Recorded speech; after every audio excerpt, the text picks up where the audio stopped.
श्रीमान जी, मांग बहुत साधारण और सिंपल है कि किसी के पिताजी की जो जाति है बच्चे की भी वही होगी। हमारे सदस्यों के पिताजी के प्रमाण पत्र जारी है तहसील से। अब वो अपने बच्चों के प्रमाण पत्र जारी करने के लिए आवेदन करते हैं और अपना प्रमाण पत्र को साक्ष्य के रूप में लगाते हैं।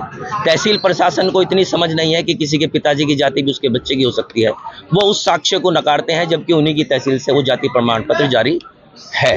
आप देखिए कितनी साधारण सिंपल सी मांग है। बाकी तो बहुत बारीकियों में न जाके सिंपल सी बात तो यही है कि वो क्यों नहीं कर पा रहे। शासन के सामने ऐसा क्या मजबूरी है, प्रशासन के सामने ऐसी क्या मजबूरी है।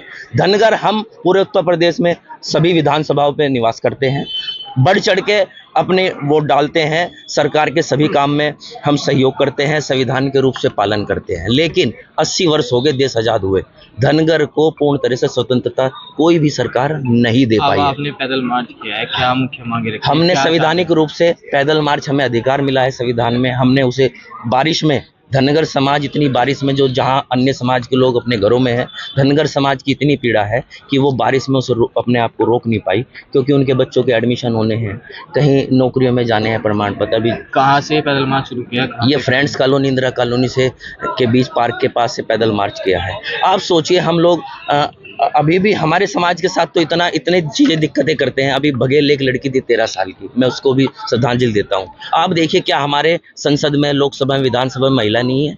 किस महिला को हम आरक्षण देने की बात करते हैं? किसी महिला ने आवाज़ उठाई? किसी सरकार के नुमाइंदे ने आवाज़ उठाई है? विपक्ष या पक्ष ने किसी ने आवाज़ उठाई है?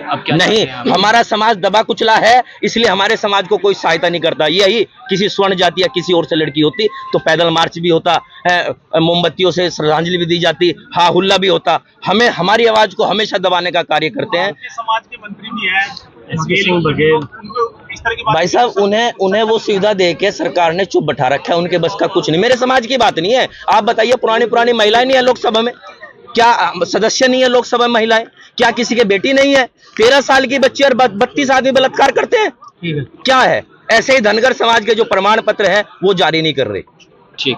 किया जा रहा है धनगर समाज का, क्या कारण है? 1950 से धनगर अनुसूचित जाति में ऐड है कोलम में, और धनगर प्रमाण पत्र जारी नहीं किए जा रहे हैं। बीच में जारी किए गए, फिर रोक दिए गए। तो सरकार की जो ढील मूल नीति है ये बिल्कुल नहीं चलने की। इसीलिए एक शांतिप्रिय पैदल मार्च निकाला गया सभी धनगर भाइयों के द्वारा, और डीएम साहब को ज्ञापन देने आए कि सरकार से यही निवेदन है कि जो धनगर प्रमाण पत्र जारी करने की एक मुहिम शुरू में से स्टार्ट की गई थी, वो क्यों रोक दी गई, उसे चालू करें। अच्छा, काफी लंबे समय से ये मांग की जा रही है। पूरी यूनिवर्सिटी लेकर क्या कर रहे हैं? देखिए, ये सरकार की ढिलमुल नीति है, इसका जवाब जनता धनगर समाज जाग चुका है और उसका देगा।